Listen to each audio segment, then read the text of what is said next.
सन्जु भइदिएको भए तपाईँ जस्तो मित्रलाई पाएर कति खुसी हुन्थ्यो होला।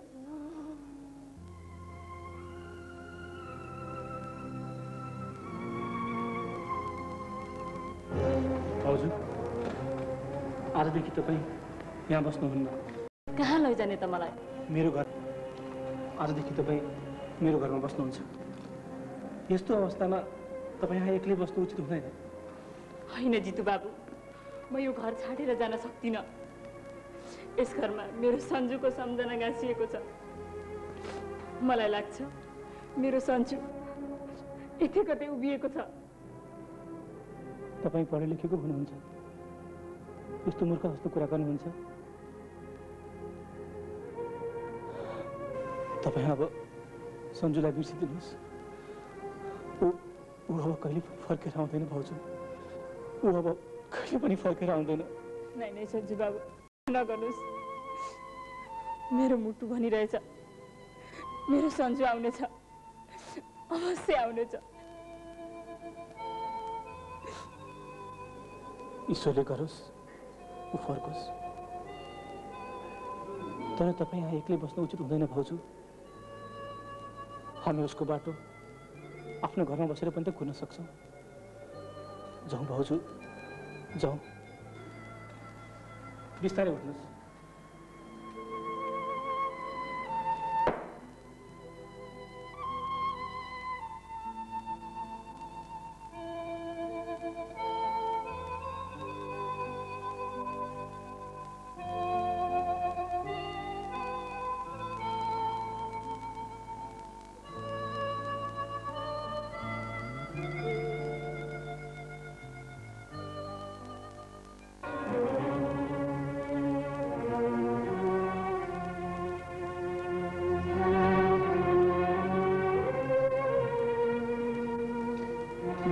त चिनिएको जस्तो लाग्छ।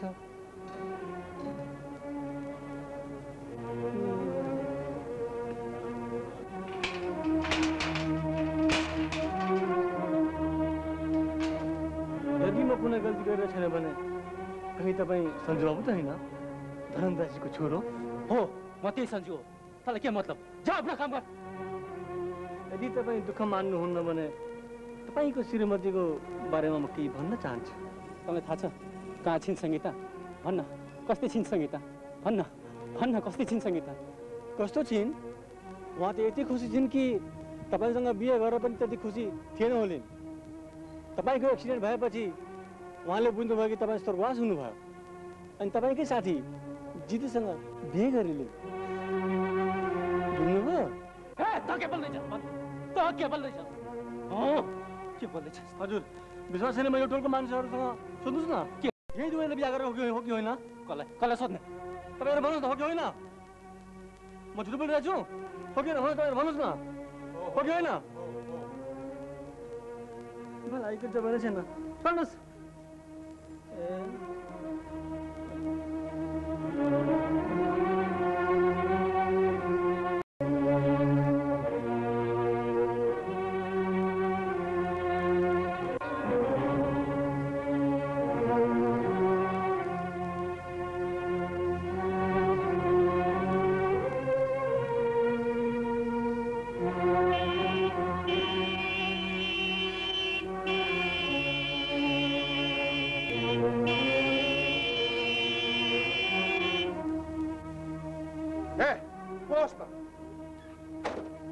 मेरी गाड़ी देखिस?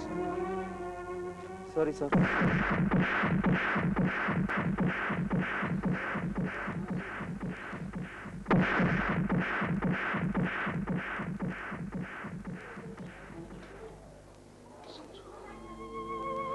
सन्जु, सन्जु, मेरो छोरा के हालत बनाएको छोरा यस्तो? कहाँ गएको थियौ तिमी अहिलेसम्म? सन्जु, सन्जु, बोल न छोरा, बोल। सन्जु बाबा, एक्सिडेन्टमा मेरो एउटा खुट्टा खत्तम भयो। जाऊ, घर जाऊ सन्जु। म घर जान्न। किन छोरा, किन जान्न? तिमी अझै मसँग रिसाइरहेको छौ? एउटा सानो भुलको यत्रो ठुलो सजाय नदेऊ छोरा। मलाई माफ गरिदेऊ। हजुरले के भनेछ बाबा? हजुरले के भनेछ? यो उमेरमा म तिमीबाट अलग भएर बस्न सक्दिनँ। तिमी मेरो छोरा हौ, मेरो पनि त केही अधिकार छ तिमी माथि। मलाई माफ गरिदेऊ। जाऊ घर।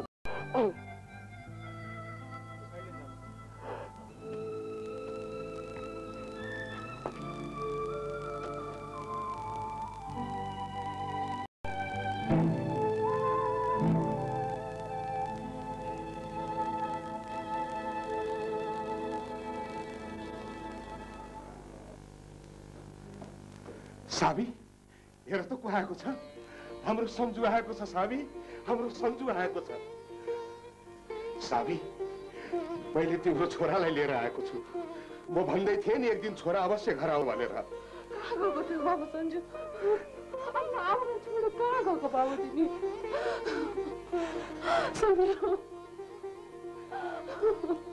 बाबु मलाई के पनि भएको छैन मामा। यो तिम्रो खुट्टामा के भयो बाबु? मलाई के पनि भएको छैन मामा। एउटा सानो एक्सिडेन्ट भएको थियो। एउटा बाबाको आशीर्वादले म बच्चे।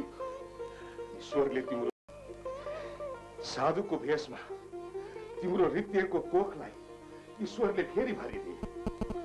आजदेखि यो घरमा फेरि खुसी छाएको छ। साबी, यो घरलाई दुलै जस्तै सजाइदेऊ। हामी भोलि यहाँ नाच्छौँ, गाउँछौँ, खुसी मनाउँछौँ। यो कसरी हुन सक्छ? उसलाई त मैले आफ्नै हातले गोली हानेको थिएँ, अनि बाँच्यो कसरी? के तिमीले आफ्नै आँखाले हेऱ्यौ उसलाई?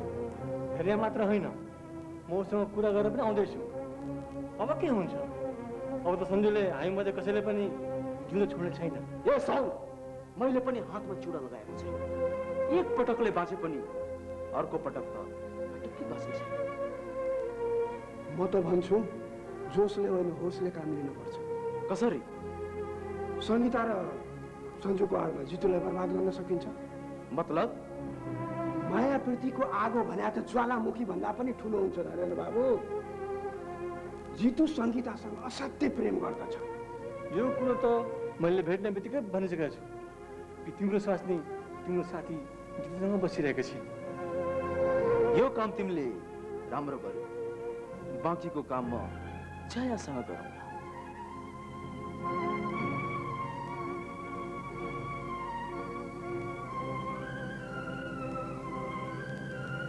यो तिमीले कस्तो हालत बनाएको छौ जया? यो कहिलेसम्म चल्ला? जबसम्म म आफ्नो खुसी खोज्नेलाई मृत्युको सैयामा सुताउन सक्दिनँ। अब यसको आवश्यकता पर्दैन। किन? किन आवश्यकता पर्दैन? किनकि उनीहरूलाई मृत्युदण्ड दिनको लागि सन्जु आइसकेको छ। यो तिमी के भन्दैछौ नरेन्द्र? म ठिक भनिरहेछु। सन्जु एउटा पार्कमा बसेर सङ्गीता र जितुको गद्दारीमाथि आँसु बगाइरहेछ। यो सोच्ने समय होइन जया, गर्ने समय। अलि सोच, तिम्रो जुठोमा पालिने सङ्गीता तिम्रै सपनाहरूलाई कसरी कुल्चिदिए? ती दुवैसँग बदला लिने मौका योभन्दा राम्रो तिमीले कहिले पाउने छैन। सन्जुको मनमा यति घृणा बढिदेऊ, आज नै गएर तिनीहरू दुवैलाई गोली हानिदियोस् र तिम्रो सपना पुरा भइजाओस्।